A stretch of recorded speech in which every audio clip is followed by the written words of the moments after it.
Bonjour et bienvenue sur Radio Mangalala. Avant de commencer, ne pas de personnes qui nous regardent de bien vouloir s'abonner à la chaîne. C'est l'unique manière de nous soutenir ici à la Radio Mangalala. Eh bien, près de 9 ans après les meurtres atroces de deux experts des Nations Unies dans la région du Kasaï, la haute cour militaire de Kinshasa a condamné le colonel Jean de Dieu Mwambeni à la peine de mort.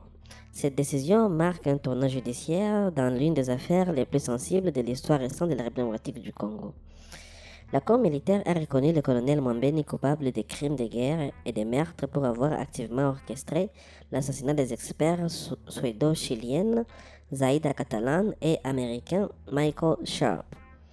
Le jugement prononcé vendredi dernier confirme également les peines de mort prononcées en première instance en 2022 contre des dizaines de miliciens impliqués.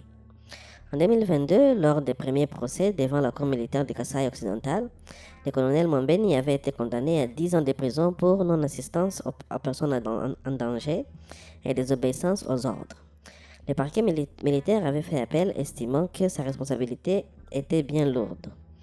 La haute cour a suivi cette thèse, retenant l'existence d'un complot dans lequel l'officier aurait joué un rôle central. En RDC, aucune exécution n'a eu lieu depuis 2003. La peine de mort prononcée contre le colonel devrait donc en pratique se traduire en réclusion à perpétuité. Le 12 mars 2017, Zaida Catalan, 43 ans, et Michael Sharp, 34 ans, enquêtaient sur des massacres de grande ampleur perpétrés dans la région du Kasaï, alors en proie à des violences insurrections de la milice Kamouina Sapu. Les deux experts de l'ONU qui se déplaçaient à pied avec des interprètes ont été interceptés près du village de Moyomusila par des combattants de cette milice. Amenés dans la brousse, ils ont été exécutés par balles, leurs corps mutilés et ont été retrouvés 16 jours plus tard. Des vidéos glaçantes de l'exécution auraient circulé, choquant la communauté internationale. L'affaire a rapidement dépassé le simple cadre d'un meurtre commis par une milice. Des éléments de preuve, dont des enregistrements attribués au colonel Mwambeni, suggèrent que ce dernier s'inquiétait des risques que les experts mettent au jour de fausses communes et incriminent des autorités congolaises. Human Rights Watch avait notamment pointé du doigt des vidéos montrant des agents de l'État aidant à diriger des experts vers des lieux de l'embuscade. La sœur de Zaida Catalan, Elisabeth Morsebi, a salué la reconnaissance d'un complot, mais estime que la justice reste incomplète. Cela confirme que Zaida et Michael n'ont pas été victimes d'un simple acte de violence aléatoire, a-t-elle déclaré, tout en appelant à une compréhension plus large des responsabilités. Paul Sabou Mukulu, président de la Commission nationale des droits de l'homme en RDC, a été plus direct. Toutes les preuves suggèrent que le double meurtre des experts de l'ONU constitue un crime d'État. Un crime d'État n'est pas facile à traiter.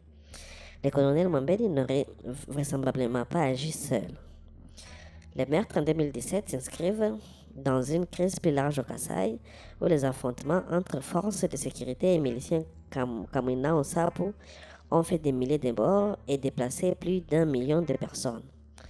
Les deux experts faisaient partie d'une commission d'enquête mandatée par le Conseil des droits de l'homme de l'ONU sur ces violences. L'affaire avait déjà connu de nombreux rebondissements avec des accusations mutuelles, des soupçons de manipulation et une insurrection longue et chaotique. Les procès en appel devant la haute cour militaire visaient à clarifier les responsabilités au plus haut niveau. Du côté des familles des victimes et des organisations de défense des droits humains, on salue une avancée tout en réclamant davantage la transparence sur les commanditaires éventuels. La communauté internationale, via l'ONU, avait suivi de près ces dossiers, exigeant que la justice soit rendue pour protéger le travail des humanitaires et des observateurs dans les zones de conflit. Le colonel Mwambeni, qui avait exprimé son exaspération lors des audiences précédentes face à la longueur des procédures, dispose encore de voies de recours possibles. Cette condamnation intervient dans un contexte où la RDC continue à faire face à de multiples crises sécuritaires à l'est comme au centre du pays. Elle pose une nouvelle fois la question de la responsabilité des autorités face aux exactions commises sur leur territoire et la protection des auteurs humanitaires et des enquêteurs internationaux.